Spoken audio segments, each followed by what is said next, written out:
दादा बैठक आज घेतली आपण सगळ्या नगरसेवकांच्या काय समस्या आहेत कारण उमेदवारांची निवडणुका असल्यानंतर सहसा ज्यांना उमेदवारी दिलेली असते त्यांची आपण एक बैठक घेत असतो। तशी आज पुण्यातली पण घेतली आणि आपल्या पिंपरी चिंचवड परिसरातली पण घेतली। साधारण त्यांचंही काही म्हणणं असतं तेही ऐकून घ्यावं लागतं। चारी प्रभागातल्या चारी उमेदवारांनी एकोप्याने प्रचार करा, कुठेही निवडणूक आचारसंहितेचा भंग होणार नाही, काळजी घ्या। बोलत असताना कुठल्याही घटकाला ठेच पोचेल अशा पद्धतीचं वक्तव्य कुणाकडनं होता कामा नये। आणि ही निवडणूक ही महानगरपालिकेची निवडणूक आहे। भारत सरकार नरेंद्र मोदी साहेबांच्या नेतृत्वाखाली पंतप्रधान म्हणून तिथं उत्तम काम चाललेलं आहे। राज्यामध्ये आम्ही तिथं एनडीएला पाठिंबा दिलेला आहे। राज्यामध्ये देवेंद्र फडणवीस साहेब मुख्यमंत्री म्हणून काम करतायत, एकनाथरावजी आम्ही सगळे तिथं सपोर्ट करतो, तिथंही कुठली अडचण नाही। परंतु ज्या काही महानगरपालिका आता वेगवेगळ्या लागलेल्या आहेत त्याच्यामध्ये ह्या महानगरपालिकेमध्ये गेले 25 वर्ष मी काम केलेलं आहे। माझ्या नेतृत्वाखाली या महानगरपालिकेमध्ये कसा कायापालट झाला हे तमाम पिंपरी चिंचवडकरांनी बघितलेलं आहे। परंतु गेल्या 9 वर्षामध्ये इथं काय अवस्था झाली ह्या सगळ्या गोष्टी आपल्या सगळ्यांच्या समोर आहे। आणि त्याच्यामुळं निवडणुकीमध्ये महानगरपालिकेशी संबंधित असणारेच प्रश्नाचा ओहापोह झाला पाहिजे। इथं जो काही गेल्या 9 वर्षामध्ये नियोजन शुद्ध कारभार झाला किंवा कर्जबाजारी आपल्या महानगरपालिकेला केलं किंवा मोठ्या प्रमाणावर कामाची बिलं देणं बाकी राहिलेलं आहे, ह्या सगळ्या ज्या काही गोष्टी घडलेल्या आहेत आणि आम्ही 25 वर्षात नेहमी त्या महानगरपालिकेत नवीन नवीन काही गोष्टी उभ्या करून दाखवल्या, तसं या 8-9 वर्षामध्ये काही घडलं नाही। आपल्याला माहिती आहे की मागे मेट्रोचं मंजुरी ही त्या काळामध्ये कोणी दिली? मेट्रोचं भूमिपूजन करताना दोन्हीकडे पुण्यामध्ये पण राष्ट्रवादीचा महापौर होता आणि पिंपरी चिंचवडमध्ये पण राष्ट्रवादीचाच महापौर होता। त्या काळामध्ये पंतप्रधानांनी नरेंद्र मोदी साहेबांनी भूमिपूजन केलं, ते भूमिपूजन झालं आणि बाकीच्या बाबतीत केंद्र सरकार राज्य सरकारचा निधी आणून देण्याचं काम आम्ही करूच।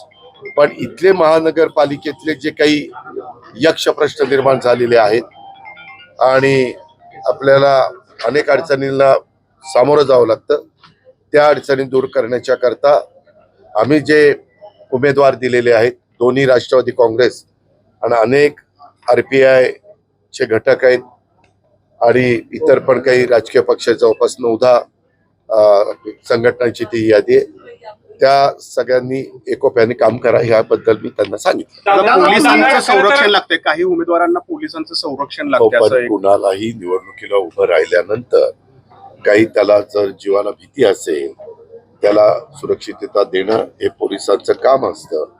प्रश्न 10 दिवसाचाच आहे, त्याच्यावर कुणी जो उमेदवार असेल आणि पोलिसांच्याकडे त्यांनी मागणी केली तर पोलिसांना संरक्षण द्यावं लागतं। म्हणजे दहशत नेमकी कुणाची? आता मागणी कुठल्या उमेदवारांनी केली, कुठल्या एरियात आहे, प्रत्येक ठिकाणी वेगवेगळ्या एरियामध्ये वेगवेगळे काही दहशत माजवणारी लोक असतात, हे आपण पाहत असतो। त्यांनी तुम्हाला कळवलेलं आहे की आम्हाला अशा अशा वार्डामध्ये गरज आहे, पोलीस संरक्षणाची गरज आहे। तर मग मी पोलीस अधिकाऱ्यांना विचारलं, त्यांनी सांगितलं की त्यांनी आमच्याकडे लेखीपत्र द्यावं, लेखीपत्र दिलं तर आम्ही ते तपासून त्यांना गरज असेल तर आम्ही संरक्षण देऊ। दादा, पहिल्या पत्रकार परिषदेमध्ये पिंपरी चिंचवडमध्ये झालेल्या आपण भाजपवर प्रचंड आक्रमकपणे टीका केली होती, त्याला आता देवेंद्र फडणवीस तेवढंच का तुम्ही पत्रकारांनी सांगताना मी तेव्हाही सांगितलेलं होतं, मी महानगरपालिकेपुरतं बोलतो।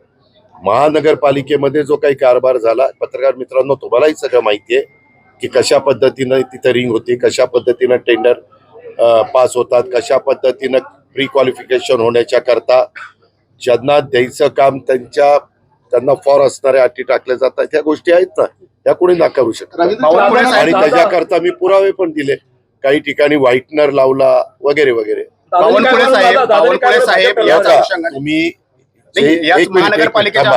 तुम्ही ज्या वेळेस मी वक्तव्य केलं त्या वक्तव्याला मीडियानी वेगळ्या पद्धतीनं फुगवून वाढवलं मी आजही पुन्हा तुम्हाला सगळ्यांना सांगतो, ते वक्तव्य वेगळं दाखवलं गेल्यामुळं आपण ज्या मान्यवरांची नावं घेतात त्यांनी त्यांच्या पक्षाचे ते प्रमुख असल्यामुळे त्यांनी स्टेटमेंट केलं.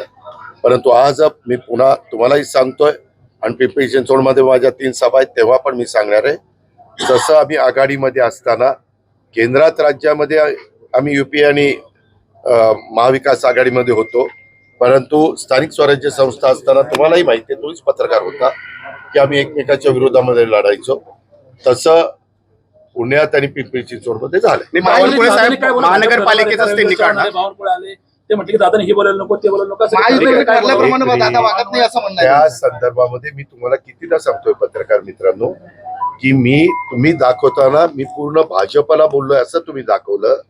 मी बोललो होतो महानगरपालिकेमध्ये जे कारभारी पण चाललेलं होतं त्या व्यक्तींच्या बद्दल मी बोललो, त्यांच्या गलथान कारभाराबद्दल बोललो आणि आताही त्यांच्याच बद्दल बोलणार आहे. कारण ते महापालिकेतच म्हणतायत की 2017 पूर्वी दादांची 15 वर्ष सत्ता होती ना. जर पानं चालली आम्ही तर दादांना बोलता येणार नाही असं ते ठीक आहे ना, चालण्याचा अधिकार आहे, संविधानाने त्यांना दिलेला आहे, जरूर तो अधिकार त्यांनी वापरावा. शेवटी मी माझ्या परीनं माझी भूमिका मांडत असताना ते पण त्यांच्या परीनं त्यांची भूमिका मांडतील. जनता जनार्दन सर्वस्व आहे, जनता सर्वांचं ऐकून घेईल आणि ज्यांचं योग्य वाटेल त्याला बटन दाबेल. दादा महायुतीमध्ये म्हणजे अजित पवारांना सावरकरांचे विचार मान्य करावे लागतील असं आशिष शेलार म्हणाले. मी आपल्याला सांगू का, तुम्हाला विकासाचं काही पडलेलं नाही. मी तुम्हाला कुठून तरी काहीतरी आमच्यात अंतर कसं वाढेल अशा प्रकारचे प्रश्न विचारून तुम्ही त्याला एक हे देण्याचा प्रयत्न करताय. मला आता फक्त महानगरपालिका, मी ज्या महानगरपालिकेमध्ये जाईल त्याचबद्दल मी प्रश्नाचं उत्तर देईन. इतर तुम्ही प्रश्न विचारले तर त्याला नो कॉमेंट्स. मी निवडणुका संपल्यानंतर प्रत्येक प्रश्नाला उत्तर द्यायला दादा, बांधील. या शहराची श्रीरंग पूर्ण पार्लेच्या मांडा.